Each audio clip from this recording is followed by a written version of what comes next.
I didn't know it. I'll be honest with you. I was a very young man, maybe 5 years of age, and it was during Depression, and the lady came over asking with the gunny sack, wanting to sell something to get $1 to feed her family some milk. And what happened to be in there, and I guess it was a return of kindness, because my mother gave the lady $1 when she dumped the gunny sack out. There's a pair of skates in there. They were too big and probably little used, but it's the first ones I ever saw, and my whole shoe went in them. But I went out, my sister put on one, I put on the other, and we went out pushing ourselves around one-legged next door, because every vacant lot was a potential ice rink. So we were skating on the back. My sister got cold, went in, took it off. I put it on. She never saw it again, because I fell in love with the game, period, right then. Gordie Howe played with some of the all-time greats during his career, but the 1954 Red Wing squad was something very special.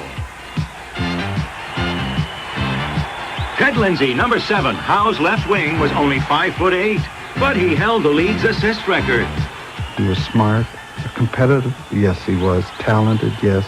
I think besides being fair and hard-working, he was a very honest hockey player in a way that if somebody's in a better position, and he was, even though he had a shot on net, you'd get the puck.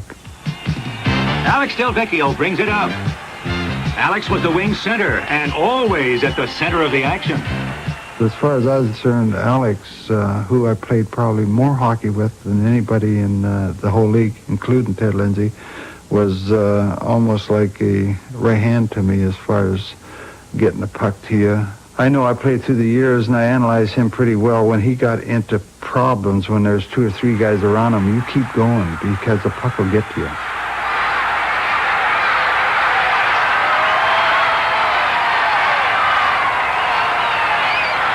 In Alex's case, the fact that he drew 2 people or 3 people to him, which indicate that somebody's open. So as a right winger, all I have to do is head for a hole in the general direction, which I thought he could get the puck to in a certain area.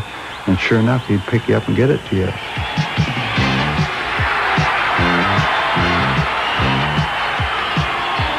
Defenseman Red Kelly, number 4, one of the best ever. Red could do it all. If you say what contribution, Red killed penalties. He played the power play.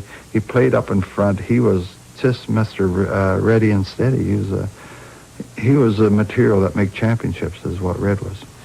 This great Detroit club, with Ted Lindsay leading the way, took Game 1 of the '54 Stanley Cup Final.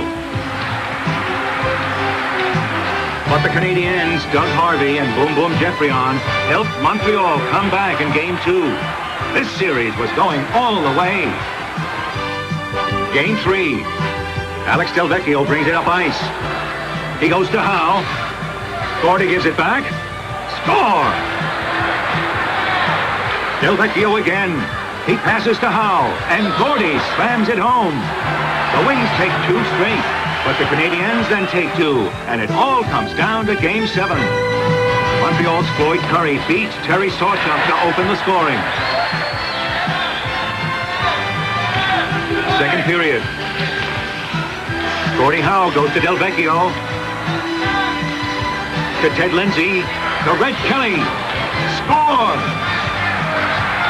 But Game 7 is destined for sudden death.